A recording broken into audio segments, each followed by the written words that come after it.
اردو کے معروف شاعر جان ایلیا نے اپنی زندگی بے حد بے پرواہی سے گزاری۔ اپنے ایک شعر میں وہ خود کہتے ہیں، نہیں دنیا کو جب پرواہ ہماری تو پھر دنیا کی پرواہ کیوں کریں ہم۔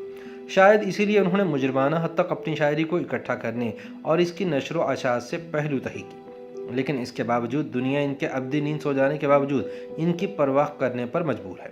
جان ایلیا کو گزرے ایک دہائی سے زیادہ ہو گئی، لیکن اردو دنیا ان کی یاد کو اب بھی سینے سے لگائے ہوئے ہے۔ اردو میں ایسے شاعروں کی کمی نہیں جو شاعری کا آغاز ہی مجموعہ کلام چھپوانے کے لیے کرتے ہیں۔ ایسے میں جان ایلیا جیسے لاپرواہ شاعر کی شاعری کا محفوظ ہو جانا ایک انوکھی بات ہے۔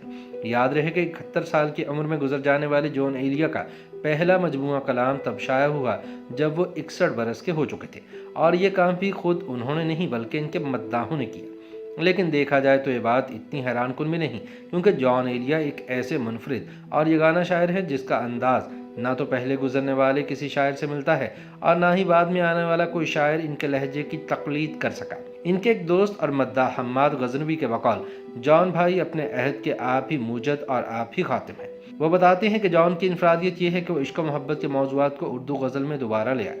غزل کا روایتی مطلب بے شک عورتوں سے باتیں کرنا ہو، لیکن عالمی تحریک، ترقی پسندی، جدیدیت، وجودیت اور کئی طرح کے عازموں کے ذریعے سے جان ایلیا کی نسل کے بیشتر شاعروں کے ہاں ذات و کائنات کے دوسرے مسائل حاوی ہو گئے۔ جان نے کسی حد تک نظر انداز شدہ رومانوی مضامین کو دوبارہ اپنی غزل کا موضوع ضرور بنایا، لیکن وہ روایت کے رنگ میں نہیں رنگے۔ انہوں نے اس قدیم موضوع کو ایسے منفرد انداز سے برتا کہ ان کی آواز پرانی ہونے کے ساتھ ہی ساتھ بیک وقت نئی بھی ہے۔ جان ایلیا 14 دسمبر سن 1931 کو امروہہ کے ایک علمی اور ادبی خاندان میں پیدا ہوئے۔ ان کے باقی بھائیوں نے بھی ادبی دنیا میں اپنا نام بنایا۔ ان کو ایک اقتدار شکن اور باغی شاعر کہا جاتا ہے۔ جان کلاسیکی شاعری کی روایات کو توڑتے ہوئے اپنے اشعار میں انسان کے وجود، کائنات کی حقیقت سے متعلق اپنے منفرد نظریات اور افکار کو بیان کرتے ہیں، جن کو پڑھ کر قاری حیرت میں مبتلا ہو جاتا ہے اور سوچ کچھ لمحوں کے لیے سکتے میں آ جاتی ہے۔ جان کا حلیہ اور طرز زندگی بھی ان کی طرح عجیب و غریب تھے۔ حد سے زیادہ شراب نوشی کرنے والے جان کی شاعری میں زندگی سے لاابالی بھی نظر آتی ہے، لیکن جان کا کمال یہ ہے کہ انہوں نے اس طرز زندگی کو اپنے فن کی شکل میں ایسے پیش کیا کہ شخص اور شاعر دونوں مل گئے۔ بقول جان ایلیا، تم بنو رنگ، تم بنو خوشبو، ہم تو اپنے سخن میں ڈھلتے ہیں۔ اور پھر وہ اس سخن میں یوں ڈھلے کہ جیسا باغیانہ رویہ انہوں نے دنیا سے اپنایا تھا ویسا ہی محبوب سے بھی اختیار کر لیا۔ ایک شعر میں جان پوچھتے ہیں، مل رہی ہو بڑے تپاک کے ساتھ، مجھ کو یکسر بھلا چکی ہو کیا؟ ناقدین کہتے ہیں کہ لہجہ کسی روایتی غزل کے شاعر کا شکست خوردہ لہجہ نہیں ہے۔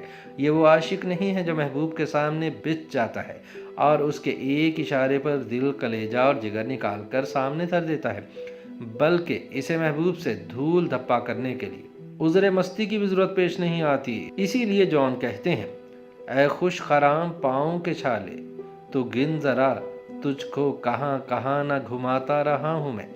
یہ شعر جان ایلیا کے علاوہ اور کون کہہ سکتا تھا؟ محبوب کے ساتھ ان کا بے باکانہ پن اردو میں بے حد نرالا ہے۔ یہ بے باکی بعض اوقات جارحیت میں بدل جاتی ہے، جیسے کہ ایک جگہ وہ کہتے ہیں، ایک شخص کر رہا ہے ابھی تک وفا کا ذکر، کاش اس زبان دراز کا منہ نوچ لے کوئی۔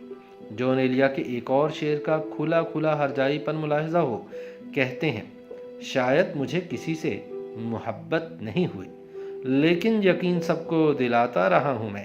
ناقدین کا کہنا ہے کہ یہ اشعار نہ صرف اپنے مضمون بلکہ انداز و اسلوب کے لحاظ سے بھی چونکا دینے والے ہیں۔ جان نے جو بے تکلفانہ اور لاگ لبٹ سے پاک انداز محبوب سے اپنا رکھا تھا، وہ دوسرے موضوعات کو بھی اسی لاٹھی سے ہانکتے ہیں۔ اسی لیے ایک جگہ کہتے ہیں، یوں جو تکتا ہے آسمان کو تو، کوئی رہتا ہے آسمان میں کیا۔